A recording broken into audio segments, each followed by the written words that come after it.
এক সময়ের কথা যখন ইংরেজরা ভারতবর্ষে অত্যাচার চালিয়ে যাচ্ছিল। যারাই তার বিপক্ষে আন্দোলন করত তাদেরকে সে জেলে পুরে দিতেন। আর কতদিন এই ইংরেজদের গোলামি আমাদের সহ্য করতে হবে? এখানে রয়েছি আমরা প্রায় 14 বছর হয়ে গেল। আর কয়েকদিন পরেই আমরা এখান থেকে ছাড়া পেয়ে যাব। কিন্তু তারপর বাইরে গিয়ে আমরা কি করব? আমি তো সবার প্রথম গিয়ে আমার পরিবারের সাথে দেখা করব। আমার মেয়ে অনেকটাই বড় হয়ে গেছে নিশ্চয়ই। গত 14 বছর হয়ে গেল আমি ওকে দেখিনি। কমল আর কোরিয়া ইংরেজদের মিথ্যে আরোপের কারণে বন্দী হয়ে গেছিলেন। পুরো 14 বছর জেলে কাটানোর পর অবশেষে তাদের ছাড়া পাওয়ার দিন চলে গেছিল। দুজনই খুব বেশি খুশি হলো। আমি আশা করছি যে তোমরা সবাই এবার থেকে ভালো থাকবে, আর তোমরা এটা আশা করো যেন আমাদের আর কখনো দেখা না হয়। কমল আর কোরিয়া জেল থেকে ছাড়া পেয়ে সঙ্গে সঙ্গে নিজের বাড়ি যায়। দুজনই একই গ্রামে থাকত। কমল নিজের পরিবার, নিজের মেয়ে পায়েলের সাথে দেখা করার জন্য খুশি খুশি যায়। কিন্তু যেই মাত্র ও ঘরে যায়, সেখানে গিয়ে দেখে যে ওখানে একটা ভাঙাচোরা বাড়ি রয়েছে। সুষমা, বিদ্যা, কোথায় আছো তোমরা দুজন? দেখো আমি এসে গেছি। কিছুক্ষণ পর্যন্ত আওয়াজ লাগানো সত্ত্বেও ওখানে কেউ আসে না। তক্ষুনি গ্রামের একজন কাকু এসে কমলকে বলে, কে বাছা তুমি? আর তুমি কাকে ডাকছো? আরে ভবঘুরে কাকা, আপনি? আপনার তো দেখছি অনেক বয়স হয়ে গেছে। আমাকে চিনতে পারছো না? আমি কমল, আজকেই জেল থেকে ছাড়া পেয়েছি। আরে এসো এসো কমল বাবা, এসো। তোমার শরীর কেমন আছে এখন? আরে সেসব বাদ দাও, আমাকে একটা কথা বলো তো, যে আমার স্ত্রী আর আমার মেয়ে কোথায়? আমি আর ওদেরকে না দেখে আমি আর থাকতে পারছি না। কি আর বলবো বাছা, তোমার জেল যাবার পরে তোমার বাড়ির অবস্থা খুবই খারাপ হয়ে যায়। সুষমা বেচারি লোকেদের বাড়িতে ঝাঁট দেওয়া, বাসন মাজার কাজ করত, আর তোমার মেয়েটা পড়াশোনা করতে চাইছিল। ঈশ্বর আমার পরিবারকে অনেক কষ্ট দিয়েছে যাতে আমার পরিবার আগের মতন ভালো হয়ে যায়। কিন্তু ওরা দুজন কোথায় গেল? তোমার মেয়ে আর তোমার স্ত্রী আমাদের গ্রামের ওই জঙ্গলের কাছেই থাকে। আজকাল সুষমা ওখানে গাছের কাঠ কেটেই সংসারটা চালায়, বুঝেছো? যাও গিয়ে দেখা করে নাও। কাকুর কথা শোনা মাত্রই কমল নিজের পরিবারের সাথে দেখা করতে জঙ্গলের রাস্তায় বেরিয়ে পড়ে। আর ওখানে গিয়ে নিজের পরিবারকে খুব খারাপ অবস্থায় দেখে তার চোখ থেকে অশ্রু ঝরতে শুরু করে। সুষমা, দেখো আমি এসে গেছি, চলো বাড়ি চলো। এখন এসেছো তুমি, যখন আমাদের পরিবারই বেঁচে নেই? আর কি করব এই ঘরে গিয়ে আমরা? ওখানে খাবার দাবারও নেই, আর থাকার জন্যও জায়গা নেই। আরে তুমি সে নিয়ে চিন্তা করো না, আর আমার সঙ্গে চলো, আর পায়েলকেও সাথে নিয়ে নাও। না বাবা, আমি তো তোমাকে বাবা বলতেও লজ্জা পাচ্ছি। সবাই আমাদেরকে কথা শুনিয়ে শুনিয়ে এরকম অবস্থা করে দিয়েছে। এখন তুমি আমার সাথে তখনই দেখা করো যখন তুমি ভালো মানুষ হয়ে যাবে। কমল নিজের পরিবারকে এই অবস্থায় দেখে নিল। ও ওখান থেকে চুপচাপ দুঃখ পেয়ে চলে যায় আর সমস্ত কথা কোরিয়াকে বলে দেয়। আমি জানি বন্ধু যে আমরা দেশের জন্য জেলে গেছি, আর সেই দেশ আমাদের আজকে এই অবস্থা করেছে। আচ্ছা, আমরা কোথাও গিয়ে যদি কাজ খুঁজি, তাও না কোথাও একটা ব্যবস্থা নিশ্চয়ই হয়ে যাবে, কোনো একটা কাজ তো পাবোই। কমল আর কোরিয়া অনেক জায়গায় চাকরি খুঁজতে যায়, কিন্তু ওদের জেল যাওয়ার খবর শুনে ওদেরকে কেউ কাজ দিত না। সব জায়গাতেই আমরা ভালো করে খুঁজে নিয়েছি, কোথাও কোনো কাজ বাজ নেই। চ আমরা ওই দিকটা দেখি, ওখানে একটা ভোজনালয় দেখতে পাচ্ছি, গিয়ে দেখি না যদি কোনো কাজ আমরা পেয়ে যাই ওখানে। কমল আর তার বন্ধু ওখানে গিয়ে কাজ চাওয়ার চেষ্টা করে। তখন ওখানকার মালকিন ওদেরকে বলে, চলে যাও এখান থেকে, তোমাদের চোরের ওপরে কি করে ভরসা করব? এখানেও যদি কোনো লুটপাট করো তখন চলে যাও এখান থেকে। কোরিয়া আর তার বন্ধু ওখান থেকেও নিরাশ হয়ে ফিরে আসে। অনেক দিন পর্যন্ত চেষ্টা করার পরও ওদের হাতে কিছুই লাগে না। তখন কমল বলে, এই সব কিছু ওই জেলের জন্যই হচ্ছে। না আমরা জেলে যেতাম, না এসব কিছু হতো, তাহলে চ ওই জেলের কাছেই। কমল আর কোরিয়া ওই জেলের কাছে যায়, যেখানে তারা 14 বছর ধরে থাকতো। আর ওখানে গিয়ে ওই ইংরেজ জেলারকে বলে, তুমি আমাদের শুধু 14 বছর জেলে পুরে রেখেছিল, আর সেই কারণে আমাদের কাছে এখন না কোনো কাজ আছে, আর না কোনো খাবার আছে, আর না আমাদের পরিবার। আরে পরিবারের লোক আমাদের সঙ্গে দেখা করতেই ভয় পাচ্ছে। তোমাদের মতন দুজন চার আনার কয়েদি আবার এই জেলে চলে এসেছো। তোমরা কি চাও বলো তো? তোমাদেরকে আমরা কি দেব? আপনি আমাদের কাজ দিন, আর কি, না হলে আমরা তোমাকে ছাড়বো না। আরে তোমাদের সাথে দেখা করে আমার মাথা খারাপ হয়ে গেছে। সব সময় তোমাদের মতন কয়েদিরা এখানে এসে কাজের জন্য ভিক্ষা চায়। কি বললেন? আমাদের মতন আরো কেউ আছে? আচ্ছা বলতে পারবেন ওরা কোথায় রয়েছে? আরে নিজে গিয়ে খুঁজে নাও, আমি তোমাদের চাকর নয়। কমল আর তার বন্ধু সমস্ত বেরোজগার জেলের কয়েদিদের খুঁজতে শুরু করে। দেখতে দেখতেই অনেকগুলো কয়েদি জমা করার পর কমল তাদেরকে বলে, আমাদের প্রত্যেকের কাছে কোনো কাজ নেই, কিন্তু যদি আমরা একসাথে হয়ে কোনো কাজ করি তাহলে আমাদের কাছে অনেক কাজ চলে আসতে পারে। কিন্তু কমল দাদা, আমরা কি করব বলো তো? না আমরা কিছু করতে পারি, না আমাদের কাছে কোনো জিনিস আছে কিছু করার জন্য। হ্যাঁ একদম, সমাজও আমাদেরকে অপমান করেছে, আর তার মধ্যে এখন নতুন কি করব? তোমরা কি শুধু খাবারই খেতে জানো নাকি? তাছাড়া আর কিছু জানো না? লজ্জাও করে না তোমাদের? কিন্তু ও রান্না করতেও জানে। খাবারের কথা শুনে একটা কথা মনে পড়লো যে আমরা একটা হোটেল খুলতে পারি, তাহলে আমরা সবাইকে খাবার খাইয়ে টাকা রোজগার করতে পারি। না না, এইসব একদম করো না, আমি এতে তোমাদের সাথে নেই। কমল দাদা, আমরা চাল ডাল ধারে নিয়ে একটা হোটেল খুলতে পারি, আমাদের শুধু একটা জায়গার দরকার। আরে জায়গা চিন্তা করো না, আমাদের গ্রামের বাড়িগুলো কবে কাজে আসবে? আমরা আমাদের বাড়িতেই হোটেল খুলবো, আমরা সবাই মিলে আমাদের হোটেলটা চালাবো, বুঝেছো? কোরিয়া আর তার বন্ধু মিলে কমলের বাড়িকে একটা জেলের মতো রেস্টুরেন্টে পরিবর্তিত করে, যেটা গ্রামের একদম কাছেই ছিল। সমস্ত কয়েদিরা গ্রামে গ্রামে গিয়ে নিজের জেল রেস্টুরেন্টের প্রচার শুরু করে। দেখতে দেখতেই কিছু সময় কেটে গেছিল। কমলের এই জেল রেস্টুরেন্ট খুব ভালো চলে। কমল আর তার সাথী কয়েদিদের পরিশ্রম খুব ভালো রং আনলো। দাদা, আপনি কি আমাকে আলুর পরোটা আর সর্ষের সবজি দেবেন? হ্যাঁ অবশ্যই, পাওয়া যাবে তো। আপনি গিয়ে টেবিলে বসে পড়ুন। জেল রেস্টুরেন্ট আছে তার মানে এটা নয় যে তুমি আমাকে জেলের মতোই খাবার দেবে। মনে রেখো, আমি খেতে খুব ভালোবাসি। একদিকে সমস্ত জেলের কয়েদিরা খুশি ছিল যে জেলে তাদের শাস্তি কাটানোর পর এটাই একটা সময় ছিল যেখানে তারা নিজের পরিবারের সাথে জুড়ে গেছিল। কমলের পরিবারও এসে জেল রেস্টুরেন্টে পরিশ্রম করত, কিন্তু অন্যদিকে জেলের ইংরেজ জেলাররা কয়েদিদের এই খবরটা পেয়ে যায়। আমি শুনেছি জেল থেকে ছাড়া পাওয়া কয়েদিরা কিছু কাজকর্ম করছে। কি আর করবে মালিক, এদেরকে কি আবার জেলে ভরে দেব? আমি চাই ওরা শুধু আমাদের গোলাম থাকুক। খাবারে উল্টোপাল্টা মেশানোর অপরাধে ওদের গ্রেপ্তার করে নাও। আর সেরকমটাই হলো। ইংরেজ আর তার সিপাহীরা পরের দিনই জেল রেস্টুরেন্টে পৌঁছে ওদেরকে মেলামেশা খাবারের শাস্তিতে গ্রেফতার করতে পৌঁছে গেল। আমি তোমাদেরকে নকল আর বিষাক্ত খাবার তৈরি করার কারণে গ্রেপ্তার করছি। তোমাদের মতন অপদার্থ লোকেরা জেলে থাকায় ডিজার্ভ করো, বুঝতে পেরেছো? নাকি জেলের বাইরে। আর যেই মাত্র ইংরেজ জেলার আর তার সিপাহীরা ওদেরকে গ্রেফতার করতে শুরু করলো, সমস্ত গ্রামবাসীরা একত্রিত হলো আর ওদেরকে বলল, তোমরা সবাই এখান থেকে চলে যাও, না হলে তোমাদের ছাড়বো না। তোমাদেরকে আমরা শেষ করে দেব। মনে হচ্ছে তোমাদেরকেও গ্রেপ্তার করে নিতে হবে। ইংরেজের এইটুকু কথা বলার পর ওখানে দাঁড়ানো কাকু নিজের ব্যাগে রাখা দিব্যা ধনুচির এক মুঠো নিয়ে নেন আর ওদেরকে বলেন, এই যে আমার হাতে যে দৈব ধূপকাঠির ছাই দেখতে পাচ্ছ না, এটা হলো জাদু।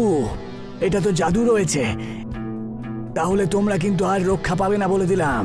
আমি এইসব বাজে কথায় কোনো বিশ্বাস রাখি না, বুঝতে পেরেছো? ওই কাকু ওদের ওপরে ওই ভস্য ফেলে দেন, যার কারণে ইংরেজরা দেখতেই পাচ্ছিল না কিছু। আরে আমি কিছু দেখতে পাচ্ছি না কেন? ও মাই গড, আমি কিছু দেখতে পাচ্ছি না কেন? আমায় ক্ষমা করে দাও, আমি এরকম অন্যায় আর কখনো করব না। এখন শুধু চোখে দেখতেই পাচ্ছ না, এখান থেকে চলে যাও, না হলে প্রাণেও বাঁচবে না। হ্যাঁ, ওই কাকুর এই জাদুই ভস্য ওই রেস্টুরেন্টকে বাঁচিয়ে ফেলল। সমস্ত গ্রামবাসীরা মিলে একতার সাথে তাদের সামনা করলো আর ওদেরকে ওই গ্রাম থেকে তাড়িয়ে দিল। পবন আর সোনু দুজন ভাই ছিল। তাদের মা মরার আগে পবনকে সোনুর দায়িত্ব দিয়ে গেছিলেন, কারণ পবন চতুর ছিল আর সোনু খুবই সোজা সরল। আমার বাচ্চারা, আমার অন্তিম সময় চলে এসেছে আর আমার সোনুর জন্য চিন্তা হয়। ও খুব সোজা সরল ছেলে, ওর জীবন কিভাবে কাটবে, আর তার ওপরে ও এক পা দিয়ে বিকলাঙ্গ। মা, তুমি এরকমটা কেন বলছো? সোনা, এক না একদিন তো সবাইকে যেতেই হবে। আমার সময় এখন চলে এসেছে। আমি তোর বাবার কাছে যাচ্ছি। পবন, সোনুর দায়িত্ব এখন তোর ওপরে ছেড়ে যাচ্ছি। আমাদের যে ক্ষেত আছে তার মধ্যে খেতি করিস তোরা, আর নিজের জীবন যাপন করিস, আর সোনুর ধ্যান রাখিস। এটা বলে সোনুর মায়ের মৃত্যু হয়ে গেল। সোনু খুব দুঃখ পেল। পবনেরও মায়ের যাওয়ার পরে খুব কষ্ট হলো, কিন্তু ও খুব খুশিও হলো যে ওর কাছে ক্ষেতের একটা ছোট্ট টুকরো চলে এসেছে, আর এখন ওর জীবন যাপন খুব ভালোভাবে হবে। মা তো চলে গেল, কিন্তু সব দায়িত্ব আমার কাঁধার ওপর চেপে দিয়ে গেল। এই ল্যাংড়া সোনুকে নিয়ে আমি কতদিন সামলাবো? আমারও পরিবার হবে, আমারও বাচ্চা হবে। আমি সারা জীবন ধরে একে সামলে নেবো নাকি? না, আমি এরকমটা হতে দেবো না। পবন ভাবছিল যে ও সোনুকে নিজের থেকে দূরে কিভাবে করবে। তক্ষুনি ওর শয়তানি মাথায় একটা বুদ্ধি এলো, আর ও সোনুকে আওয়াজ দিল, দেখ সোনু, মা আমাদের ছেড়ে চলে গেছে, এখন তোর দায়িত্ব আমার কাঁধে। এত বড় একটা ক্ষেত, সেটা আমি কিভাবে একা সামলাবো? আমি তো খেতেও করতে পারি না। এত বড় ক্ষেতে আমি চাষবাস করব কি করে? সেটা তো আমি করতেও পারি না। তার কারণ আমি মায়ের সঙ্গে কোনোদিন চাষবাস দেখেইনি। তুই সব সময় মার সঙ্গে থাকতিস। মা আমাকে চাষবাস করতে দিতই না, আমাকে সব সময় পড়াশোনা করতে বলতো। দাদা, তুমি চিন্তা কেন করছো? আমি পুরো ক্ষেত সামলে নেব, তুমি তোমার পড়াশোনায় মন দাও। সোনু, তুই কত ভালো। তুই চাষবাদের দায়িত্ব নিয়ে আমার মাথার ওপর থেকে অনেক বড় একটা চাপ সরালি। তুই জমি জমা সামলা, আর আমি পড়াশোনার দিকে মন দিই। তুমি নিশ্চিন্ত হয়ে যাও, আমি এখন খেতে যাচ্ছি। সোনু কড়া রোদে খেতি করতে শুরু করে। ও খেতে ছোলার ডাল আর আটার চাষ করে, যা খুব ভালো ফসলের রূপে রূপান্তরিত হয়। তাকে দেখে সোনু খুব খুশি হচ্ছিল, কারণ ওর পরিশ্রম এখন কাজে লাগবে। ও দৌড়ে দৌড়ে পবনের কাছে যায়। আরে আস্তে আয়, এত ব্যস্ত কিসের? এমন কি ঘটনা ঘটলো যে তুই এত জোরে জোরে আসছিস? এমনিতে তো চলতেও পারে না, আর এখন দেখো হাওয়ার বেগে চলে আসছে। দাদা, এত সুখবর এনেছি। দেখো, আমার পরিশ্রম কাজে লেগেছে। দেখো ফসল কত সুন্দর হয়েছে, একদম সোনার মতো হাওয়ায় বইছে। ছোলার ডাল আর আটার ফসল খুব ভালো হয়েছে দাদা। তাই নাকি? সত্যি সত্যি? পবন যখন খেতে আটা আর ছোলার ডালের ফসল দেখল, তখনও খুব খুশি হলো, আর তার মনে লোভ চলে আসে। এই সোনু যদি এখানে থাকে, তাহলে এর অর্ধেক ভাগ আমাকে দিতে হবে। আমি অল্প কিছু ছোলা আর গম দিয়ে একে তাড়িয়ে দিই। দেখ সোনু, তুই অনেক পরিশ্রম করেছিস, এটা খুব ভালো কথা। আমি কতদিন তোর বোঝা বইব? তুই তোর ভাগের ছোলা আর গম নিয়ে তুই এখান থেকে বেরিয়ে যা। দাদা, তুমি এরকম কেন বলছো? মা তোমাকে আর আমাকে একসাথে থাকতে বলেছিল। মা এখন এই দুনিয়ায় নেই, তাই তুইও এখন আমার জীবন থেকে চলে যা। পবন সোনুকে ধাক্কা মেরে ওখান থেকে বার করে দেয়। সোনু দুঃখিত মনে একটা নদীর পাড়ে গিয়ে বসে যায়। তক্ষুনি ওর বন্ধু অনিল ওর কাছে আসে, আর ওকে ওর উদাসীর কারণ জিজ্ঞাসা করে। সোনু সমস্ত কথা অনিলকে বলে। অনিল তার দুঃখ শুনে তাকে নিজের সাথে বাড়িতে যেতে বলে। বন্ধু, আমি আমার ভাইয়ের কাছে এরকমটা ভাবিনি। আমাকে বাড়ি থেকে বার করে দিল। এখন আমি এই পৃথিবীতে কার সঙ্গে থাকবো? এই এক মুঠো আটা আর এক মুঠো ছোলার ডাল নিয়ে আমি জীবন কি করে কাটাবো? ভুল তো এমনিতে দাদারও নেই। আমার মতো বিকলাঙ্গ আর কম বুদ্ধি ছেলেকে নিজের সাথে কে রাখবে বল? আরে চিন্তা করছিস কেন? তোর মাথায় বুদ্ধি নেই সেটা না, আসলে তুই হলো সরল, আর সবাই সবাইকে ঠিকভাবে চিনতে পারে না যে সে কি পারে। কিন্তু আমি করবই বাকি। তুই চিন্তা করিস না, আমার বাড়িতে চল, আমার মা আজকে ডাল ভাত বানিয়েছে, চল খুব মজা করে খাবি। সোনুর অনেকবার বারণ করা সত্ত্বেও অনিল সোনুকে নিজের সাথে নিজের বাড়ি নিয়ে যায় আর বাড়িতে নিয়ে যাওয়ার পর তাকে খাবার দাবার খাওয়ায়, যা সোনু খুব পছন্দ করে। এটা তো খুবই ভালো, মনে ইচ্ছে হচ্ছে শুধু খেয়েই যাই। আমি এত দারুণ খাবার কোনো দিন খাইনি। আমার মাথায় একটা বুদ্ধি এসছে, তুই ডাল আর এই গম দিয়ে একটা ভালো কিছু রেসিপি বানাচ্ছিস না কেন? মানে আমি এরকম করতে পারবো? আমার কাছে তো কোনো জায়গাও নেই। তুই এর চিন্তা করিস না, আমি তার ব্যবস্থা করে দেব। অনিল সোনুর সাহায্য করে আর তার সাহায্যের সাথে সোনু খাবার বানাতে শুরু করে, কিন্তু ওখানে কোনো গ্রাহক তার খাবার খেতে আসতো না। তখনই ওখানে একজন বুড়ি মা আসে আর তার কাছে খাবার চায়। মা, আজই দোকান শুরু করেছি, কোনো গ্রাহক আসেনি। আপনি হলেন আমার প্রথম গ্রাহক। আমি আপনার জন্য খিচুড়ি নিয়ে আসছি। কিন্তু সোনা, আজ তো তোমার ব্যবসার প্রথম দিন, তাই না? আর আমার কাছে তোমাকে দেওয়ার জন্য কিচ্ছুই নেই সোনা। আপনার কাছে তো অনেক দামি জিনিস আছে, আর সেটা হলো আপনার আশীর্বাদ। আপনি শুধু আমায় আশীর্বাদ দিন আর এই খিচুড়ি খেয়ে যান। বুড়িমা ওখানে বসে খিচুড়ি খেয়ে খুব খুশি হলেন আর উনি নিজের ঝুলি থেকে একটু ছোলার ডাল বার করে, আমার কাছে তোমাকে দেওয়ার জন্য কিচ্ছু নেই, ব্যাস হ্যাঁ এই ছোলার ডাল আছে, এটাই আমার আশীর্বাদ ভেবে নিজের কাছে রেখে নাও আর নিজের খিচুড়িতে মিশিয়ে দিও। এইটুকু বলে উনি ওখান থেকে চলে যান। পরের দিন সোনু আবার খিচুড়ি বানাতে শুরু করে আর ওই বুড়িমার দেওয়া ছোলার ডাল ওই খিচুড়িতে দিয়ে দেয়।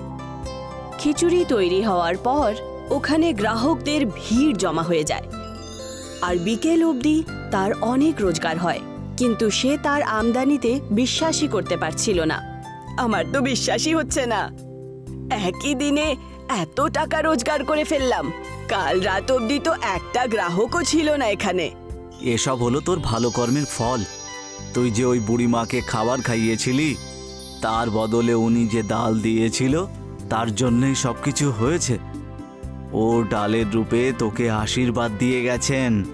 এবার তুই অনেক কামাই করে একেবারে মালামাল হয়ে যাবি। এখন এই ডালের রেসিপিটা জাদুই হয়ে উঠেছে। সোনু এই কথাটা জেনে খুব খুশি হয় আর সে নিজের পরোপকার জারি রাখে। খিচুড়ি সবাই পেট ভরে খেত আর যখন বিকেলে খিচুড়ি বেঁচে যেত, সেই বেঁচে যাওয়া খিচুড়ি সে তাদের মধ্যে বিতরণ করে যাদের ঘরে খাবার জন্যে টাকা পয়সা থাকে না, ও গরিবদের মধ্যে এই সমস্ত খিচুড়ি বিতরণ করে দেয়। এখন ওর রোজগার অনেক বেশি বেড়ে যায় আর খুব ধনী হয়ে ওঠে।